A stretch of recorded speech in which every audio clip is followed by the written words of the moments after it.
नमस्कार मित्रों, मोक्षदायिनी चैनल में आप सभी का फिर से स्वागत है, वो भी एक बुरी खबर के साथ। ये खबर आपके और आपके परिवार से जुड़ी हुई है। पूरी वीडियो को ध्यान से देखें, समझें, फिर अपनी राय कमेंट बॉक्स में रखें। इस वीडियो को बनाने का मकसद आपको झूठी खबरें देकर डराने का हमारा इरादा कतई नहीं है, बल्कि आपको आगाह करना चाहते हैं कि भविष्य में होने वाली घटनाओं का पूर्वाभास कराना है, जिसे जानकर आप अपने लिए एक सुरक्षित उपाय तलाश कर सके। क्योंकि लॉकडाउन 3 और 4 के बाद जो वित्तीय संकट देश की सरकारों के सामने खड़ा होने वाला है, उस संकट की भरपाई के लिए सुप्रीम कोर्ट में 4 सप्ताह पहले एक जनहित याचिका दायर की जा चुकी है। आज इसी खबर में पूरे विस्तार के साथ आपको ये बताएंगे कि इस खबर की पूरी जानकारी आपके लिए कितनी जरूरी है। तो बने रहिए हमारे साथ वीडियो के अंत तक। इस वीडियो में जो भी जानकारी दी गई है उसे राजनीतिक पार्टी के कई लोग भी देखेंगे। सत्ता पक्ष के लोग इसका समर्थन करेंगे और विपक्ष के लोग इसका विरोध भी करेंगे। तब भी इस वित्तीय संकट के आपातकाल को रोक नहीं सकेंगे, क्योंकि सरकार इसके लिए मजबूर है। इसलिए इसके बाद भी यदि आपने अपने परिवार के हितों की अनदेखी की, तो आपका यह फैसला भविष्य में आपके लिए चुनौती खड़ा करेगा। यदि आप अपने परिवार के हितों के प्रति समर्पित हैं और आपको वित्तीय आपातकाल का मतलब समझ में आता है, तो इस चैनल को अभी सब्सक्राइब कर लें और बेल आइकन को पुश करके ऑल पर टच कर दें, क्योंकि भविष्य में भी इस तरह के संकट का पूर्वाभास आपको सबसे पहले देंगे, जिसका मतलब नोटिफिकेशन आपके मोबाइल पर सबसे पहले मिलेगा। और जिनको वित्तीय संकट का मतलब समझ में नहीं आता है और वो अपने परिवार के प्रति समर्पित नहीं है, तो वह इस वीडियो को बंद कर दूसरे चैनल पर चले जाए या फिर चुपचाप इस वीडियो को अंत तक देखें। सबसे पहले आपको बताना चाहूंगा कि हमारे देश के संविधान में 3 तरह के आपातकाल लगाए जाने का प्रावधान है। पहला, बाहरी या विदेशी आक्रमण या युद्ध जैसी स्थिति पर आपातकाल की घोषणा। दूसरा, आंतरिक अशांति या देश में गृह युद्ध जैसे हालात पैदा हो जाने पर आपातकाल की घोषणा। तीसरा, जब किसी भी कारण से देश में वित्तीय संकट पैदा हो जाने पर आपातकाल की घोषणा। अब इस आपातकाल को आसान शब्दों में बताते हैं। अब अभी तक हमारे देश में विदेशी आक्रमण या युद्ध जैसी कोई हालात पैदा नहीं हुआ है। अगर इस देश को खतरा है तो पड़ोसी देश चीन और पाकिस्तान से है। अगर पाकिस्तान को छोड़ दे तो चीन के साथ युद्ध का मामला लंबा खींच सकता है और इस स्थिति में देश में आपातकाल की घोषणा की जा सकती है। अब तक 41 साल पहले इंदिरा गांधी ने देश में आपातकाल की घोषणा की थी। अभी युद्ध जैसे हालात नहीं बने हैं, लेकिन सितंबर के बाद देश की हालात बद से बदतर हो जाने पर इसकी आशंका से इनकार नहीं किया जा सकता। ऐसा क्यों होगा, ये बाद में बताएंगे। दूसरा, हमारे देश के सभ्य नागरिकों ने जिस तरह से प्रधानमंत्री नरेंद्र मोदी का ताली थाली और घंटी बजाकर लॉकडाउन को समर्थन दिया है, उससे तो इस देश में गृह युद्ध होने की आशंका नहीं के बराबर है, क्योंकि जनता कर्फ्यू में देश की जनता ने समर्थन दिया है।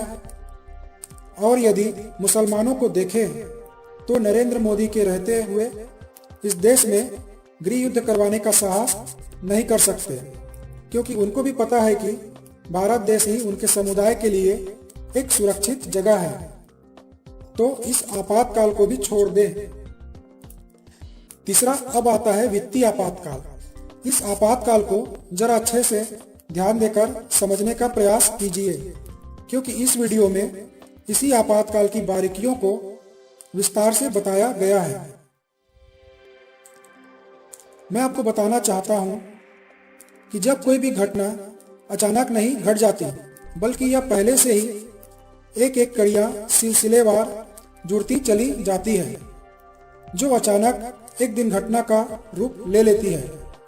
अगर आपने हॉलीवुड की फिल्म फाइनल डेस्टिनेशन का पहला, दूसरा और तीसरा पार्ट देखा है तो आपको मुझे समझाने में कोई दिक्कत नहीं होगी, क्योंकि सभी घटनाओं का घटना पूर्व से ही तय होता है। फर्क सिर्फ इतना है कि हम कभी गंभीरता से इन घटनाओं के घटने की बारीकियों को देख नहीं पाते। इस बात को समझने के लिए मैं इसके लिए आपको 6 साल पीछे सन 2014 में ले जाना चाहता हूं, जहां से इस वित्तीय संकट के आपातकाल की शुरुआत हुई थी। याद कीजिए, जब नरेंद्र मोदी पहली बार सत्ता में आए तब सबसे पहले नोटबंदी हुई, जिसमें गरीबों की एक एक पैसे जमा की गई पूंजी बैंक के भेंट चढ़ गई। कितने ही लोग लाइन में खड़े खड़े ही दम तोड़ दिए, लेकिन अमीरों को कोई दिक्कत नहीं हुई। कमीशन देकर अपने सारे काले नोट सफेद कर लिए और अंत में आरबीआई के गवर्नर ने भी बता दिया कि 99.9% नोट बैंकों में वापस आ गए। इसके बाद जीएसटी के लागू होने पर छोटे छोटे उद्योग धंधे चौपट हो गए। कितने ही कारखाने और व्यवसाय को अनुकूल लाभ नहीं होने पर स्वतः बंद हो गए और इससे बेरोजगार लोगों की संख्या भी बढ़ गई। अब इसके बाद बैंकों का मर्जर शुरू हो गया। करोड़ों रुपए का घोटाला पूर्व और अब के सरकारों की मेहरबान कंपनियों को कर्ज देकर वसूल न कर पाने के कारण लाखों करोड़ों रुपए का एनपीए हो गया और कई बैंक दिवालिया होने के कारण अन्य बैंकों में इन बैंकों का विलय हो गया।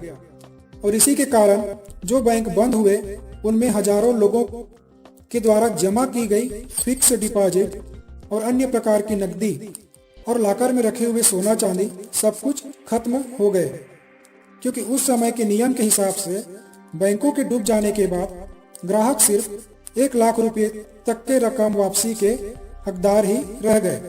कितने ही ग्राहकों के घर का खर्च इसी फिक्स डिपॉजिट की रकम के ब्याज से घर का खर्च चलता था।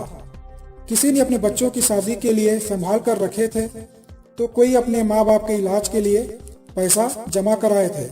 लोगों को अपने ही पैसों को वापस पाने के लिए लाइन लगाना पड़ गया था। इसका ताजा उदाहरण आपको पीएमसी बैंक और यस बैंक का मिल जाएगा। इसके बाद ही 5 लाख रुपए तक की वापसी का नियम आया था। वैश्विक आर्थिक मंदी के नाम पर इस वित्तीय संकट को सरकारों ने भी छुपाने का काम किया। बार बार शेयर मार्केट का गिरना, बार बार लोअर सर्किट का लगना, ये सब वित्तीय संकट की आग में घी डालने का काम किया। चाहे जो भी कारण रहे हो, पूर्व की और अब की सरकारों ने इसका ठिकरा एक दूसरे के ऊपर फोड़ने का काम किया, क्योंकि इनको कोई नुकसान नहीं होना था, नुकसान तो जनता का ही होना था।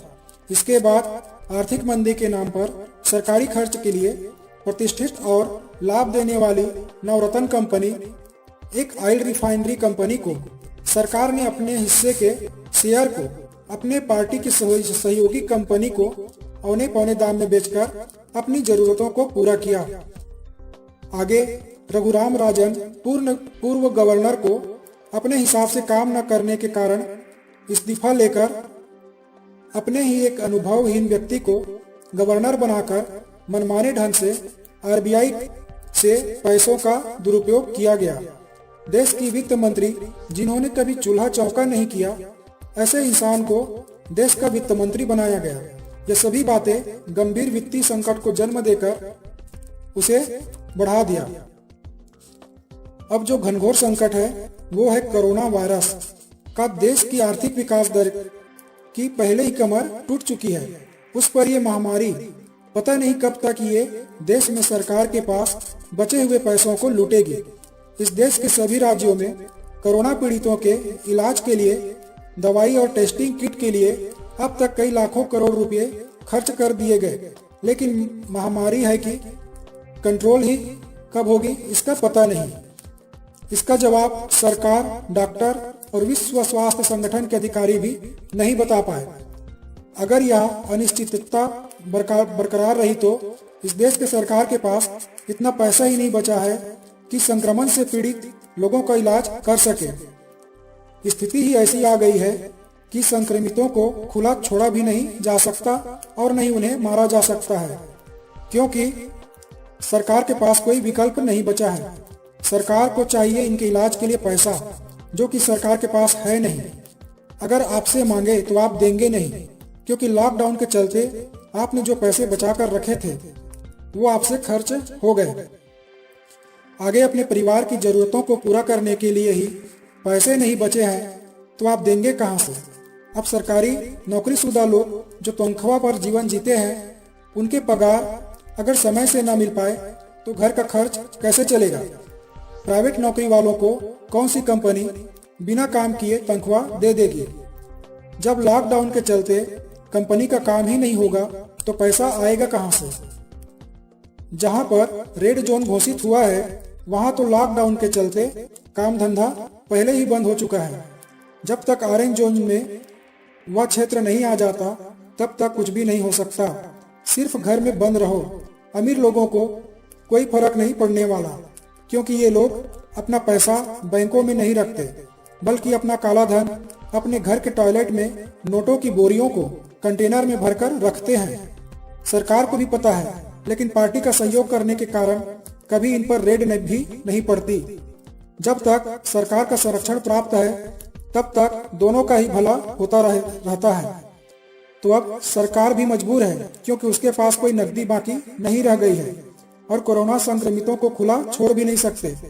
अगर सरकार अपने स्वामित्व की सभी सरकारी कंपनियों को बेच भी दे तो मरीजों के इलाज के लिए मात्र 20% रकम जुटा पाएगी और बाकी की रकम आपसे मांगेगी, जिसके लिए आप तैयार नहीं हैं। सरकार की मजबूरी है वित्तीय आपातकाल घोषित करना, जिसके लिए सरकार ने पहले से ही तैयारी कर रखी है और इसके लिए 4 सप्ताह पहले ही लॉकडाउन की घोषणा के एक दिन पहले ही सुप्रीम कोर्ट में एक थिंक टैंक संस्था द्वारा, जिसका नाम CISC अर्थात पूरा नाम centre for accountability and systematic changer के द्वारा जनहित में एक याचिका सुप्रीम कोर्ट में दायर की गई है। इस पर सुनवाई आनी अभी बाकी है।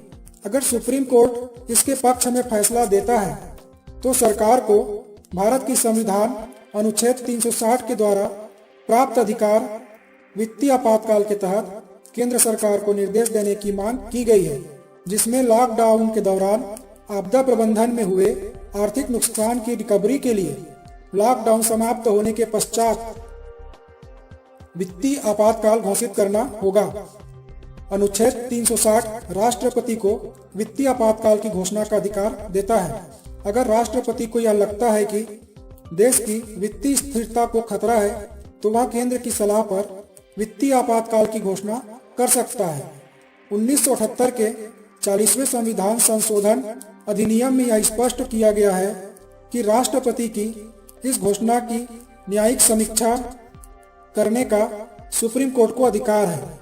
जिस दिन राष्ट्रपति वित्तीय आपातकाल की घोषणा करता है उसके 2 माह के भीतर संसद के दोनों सदनों से इस बिल को अनुमोदित कराना होगा या पास कराना होगा। प्रस्ताव को किसी भी सदन में बहुमत द्वारा पारित किया जा सकता है। ध्यान देने योग्य बात यह है कि राज्यसभा या लोकसभा में किसी एक में भी इस प्रस्ताव को पारित किया जा सकता है, जबकि इसे कानून का दर्जा देने के लिए दोनों सदन में पास होना जरूरी है। जैसे पहले CAB यानी सिटीजन अमेंडमेंट बिल बना और बाद में यह CAA यानी सिटीजन अमेंडमेंट एक्ट में परिवर्तित होकर अधिनियम बना। इसे दोनों सदनों में पारित होने के बाद यह वित्तीय आपातकाल अनिश्चित काल के लिए लगाया जा सकता है, जब तक इसे राष्ट्रपति द्वारा हटाया नहीं जाता। वित्तीय आपातकाल की घोषणा के बाद केंद्र सरकार के अधिकार को विस्तार प्राप्त हो जाता है। वह किसी भी राज्य की आर्थिक गतिविधियों का नियंत्रण अपने हाथ में ले सकता है। किसी भी राज्य के विधायिका द्वारा पारित आर्थिक बिलों को पास कराने के लिए राष्ट्रपति के पास भेजे जाने पर उसे रिजर्व में रखा जा सकता है। साथ ही किसी भी कर्मचारी के वेतन भत्तों में कटौती की जा सकती है। और विशेष परिस्थिति में यह भी अधिकार प्राप्त होता है कि वह देश की साख बचाने के लिए लोगों की चल अचल संपत्ति को अपने अधिकार में लेकर उसका अपने हिसाब से उपयोग कर सकती है। ऐसे प्रस्ताव पास होने के बाद राज्यों की वित्तीय मामलों में केंद्र सरकार पूर्ण नियंत्रण प्राप्त कर लेती है। अब आपको यह सोचना है कि राष्ट्रपति भी सरकार के द्वारा बनाए गए हैं और सुप्रीम कोर्ट के जज भी उनके द्वारा ही आसीन किए गए हैं। अगर ये दोनों वर्तमान सरकार के इस प्रस्ताव को मान लेते हैं तो पूरे देश भर की आर्थिक गतिविधियों का संचालन केंद्र की सरकार के निर्देश पर ही होंगे, अनिश्चितकालीन तक, जिसमें आपके निजी धन संपत्ति बैंकों में जमा पूंजी भी शामिल है। संविधान के अनुच्छेद 352 के अनुसार जब राष्ट्रीय आपातकाल की घोषणा की जाती है तब नागरिकों के सारे मौलिक अधिकार जो कि अनुच्छेद 19 में वर्णित है भी स्वतः निरस्त हो जाता है, जिसके तहत आपके सारे स्वतंत्रता के अधिकार समाप्त हो जाते हैं। अब तक आप समझ ही गए होंगे कि वित्तीय आपातकाल क्या है और सरकार के लिए यह कितना जरूरी हो गया है। तो अपना भविष्य सुरक्षित रखने के लिए अपनी नकदी और गहने अपने पास रखें, क्योंकि एक बार सरकार ने बैंकों में ताला लगा दिया तो आपके पैसे और गहने भी डूब जाएंगे। अभी आपके पास 1 महीने का समय बाकी है। अपने बच्चों और परिवार के भविष्य का फैसला भी आपके हाथों में है। इंतजार किस बात का, हमने आपको बता दिया। आपने देखा ही होगा कि YouTube पर वित्तीय संकट के आपातकाल के संबंध में बहुत सारे वीडियो आ रहे हैं। अगर आपको समझ में नहीं आ रहा है तो आप इन वीडियो को फिर से देख सकते हैं। धन्यवाद।